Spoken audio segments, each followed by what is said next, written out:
IT sector की दिग्गज company Infosys के शेयरों में 17 अप्रैल को तेज बिकवाली दिख रही है। मार्च 2023 तिमाही की कमजोर नतीजे के चलते इसके शेयर करीब 11% टूट गए।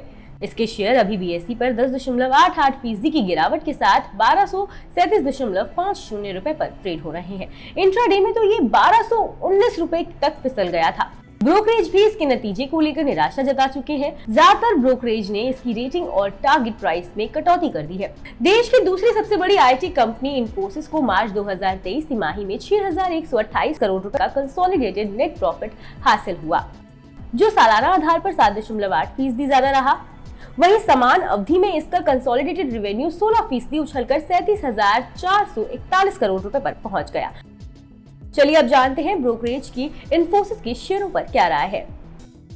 नोमुरा ने इन्फोसिस की रेटिंग को खरीदारी से घटाकर न्यूट्रल कर दिया है और टारगेट प्राइस भी 1,660 रुपए से घटाकर 1,290 रुपए प्रति शेयर कर दी है। नोमुरा का मानना है कि डील के हिसाब से कंपनी का आउटलुक फिलहाल कमजोर दिख रहा है। ब्रोकरेज ने फाइनेंशियल ईयर 24 से 25 के ईपीएस अनुमान में 8 से 9% की कटौती की है। वहीं ब्रोकरेज फर्म एमके ने इन्फोसिस की खरीदारी रेटिंग बरकरार रखी है, लेकिन इसका टारगेट प्राइस 1,700 रुपए से घटाकर 1,620 रुपए प्रति शेयर कर दिया है।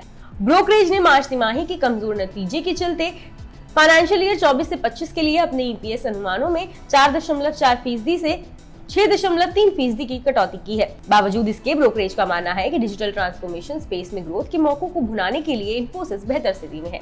वहीं एम्बिट ने इन्फोसिस को सेल रेटिंग दी है और इसके टारगेट प्राइस को 1,505 रुपए से घटाकर 1,340 रुपए प्रति शेयर कर दिया है। मार्च 2023 तिमाही में कंपनी की ग्रोथ मार्जिन और गाइडेंस ब्रोकरेज के अनुमान से कम रही। ब्रोकरेज का मानना है कि कांस्टेंट करेंसी टर्म में इसका रेवेन्यू फाइनेंशियल ईयर 24 में 7.1% और फाइनेंशियल ईयर 25 में 7.7% की दर से बढ़ सकता है। ब्रोकरेज ने फाइनेंशियल ईयर 2025 के ईपीएस में 5% की कटौती की है।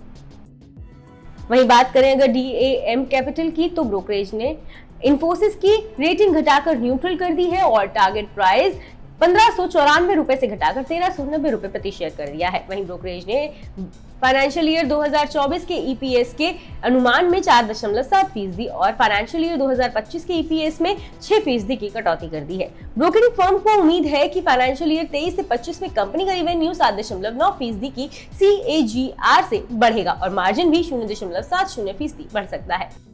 वहीं मोतीलाल ओसवाल ने इन्फोसिस की खरीदारी रेटिंग को बनाए रखा है, हालांकि टारगेट प्राइस घटाकर 1,520 रुपए प्रति शेयर कर दिया है। ब्रोकरेज ने फाइनेंशियल ईयर 2024 में एबिट मार्जिन के 21.1% पर रहने की उम्मीद लगाई है, जो सालाना आधार पर लगभग फ्लैट है। मोतीलाल ओसवाल ने फाइनेंशियल ईयर 24 में 9.3% की प्रॉफिट ग्रोथ का अनुमान लगाया है। फाइनेंशियल ईयर 2024 फाइनेंशियल ईयर 2025 के लिए ईपीएस अनुमान में 4 से 5% की कटौती की है। अब बात करते हैं जेपी मॉर्गन की। जेपी मॉर्गन ने इन्फोसिस को डाउनग्रेड कर अंडरवेट रेटिंग दी है और इसके टारगेट प्राइस को 1,500 से घटाकर 1,200 रुपए प्रति शेयर कर दिया है। ब्रोकिंग हाउस को लगता है कि मैनेजमेंट के निराशाजनक कमेंट ने और नेगेटिव रुझान तैयार किया। इसके चलते ब्रोकरेज ने फाइनेंशियल ईयर 24 और 25 के रेवेन्यू अनुमान में 4 से 5% और मार्जिन में 0.40% की कटौती की है। वहीं CLSA ने कमजोर मार्च 2023 तिमाही और फाइनेंशियल ईयर 2024 के बुरे आउटलुक के चलते इन्फोसिस की रेटिंग खरीदारी से घटाकर आउट परफॉर्म और टारगेट प्राइस को 1,800 रुपए से घटाकर 1,550 रुपए प्रति शेयर कर दिया है। ब्रोकरेज ने सबसे ज्यादा चिंता कमजोर मार्जिन आउटलुक को लेकर जताई है, वहीं मैनेजमेंट ने भी खास उत्साह नहीं दिखाया है। वहीं एक और ब्रोकरेज फर्म सिटी ने इन्फोसिस के शेयरों को डाउनग्रेड कर न्यूट्रल रेटिंग दी है और इसका टारगेट प्राइस 1,675 रुपए से घटाकर 1,400 रुपए प्रति शेयर कर दिया है। सिटी को उम्मीद है कि कमजोर मार्च तिमाही और अनिश्चित मैक्रो स्थितियों से इसके कारोबार पर असर पड़ेगा। ऐसे में ब्रोकरेज ने फाइनेंशियल ईयर 2024 और फाइनेंशियल ईयर 2025 के ईपीएस अनुमान को 4 से 5% कम कर दिया है।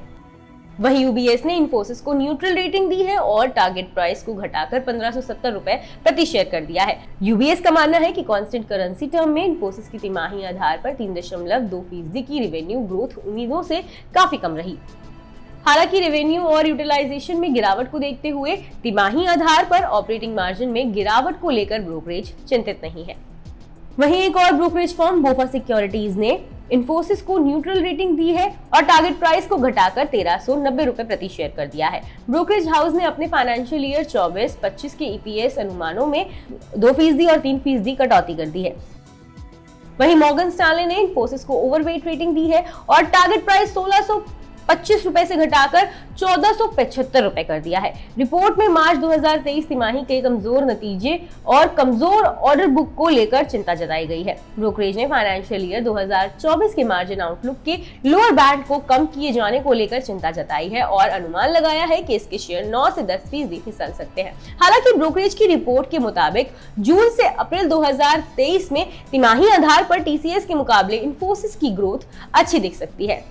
वहीं कोटक इंस्टीट्यूशनल इक्विटीज ने इसे बाय रेटिंग तो दी है, लेकिन टारगेट प्राइस 1700 रुपए से घटाकर 1470 रुपए प्रति शेयर कर दिया है।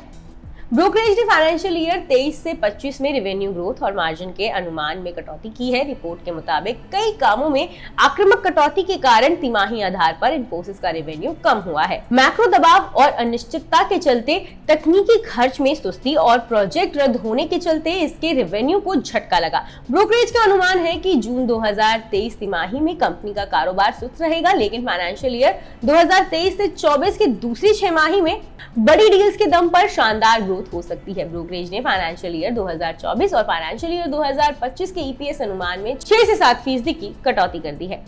बता दें कि मनी कंट्रोल पर दिए गए विचार एक्सपर्ट्स के अपने निजी विचार होते हैं। वेबसाइट या मैनेजमेंट इसके लिए उत्तरदायी नहीं है। यूजर्स को मनी कंट्रोल की सलाह है कि कोई भी निवेश निर्णय लेने से पहले सर्टिफाइड एक्सपर्ट की सलाह लें। वहीं स्टॉक मार्केट से जुड़ी तमाम खबरों के लिए सब्सक्राइब करना ना भूलें मनी कंट्रोल हिंदी के यूट्यूब चैनल को। साथ ही साथ बेल आइकन भी जरूर दबाएं ताकि अगली वीडियो का नोटिफिकेशन आपसे मिस ना हो। इसके अलावा आप हमें फेसबुक, इंस्टाग्राम और ट्विटर पर भी फॉलो कर सकते हैं। धन्यवाद।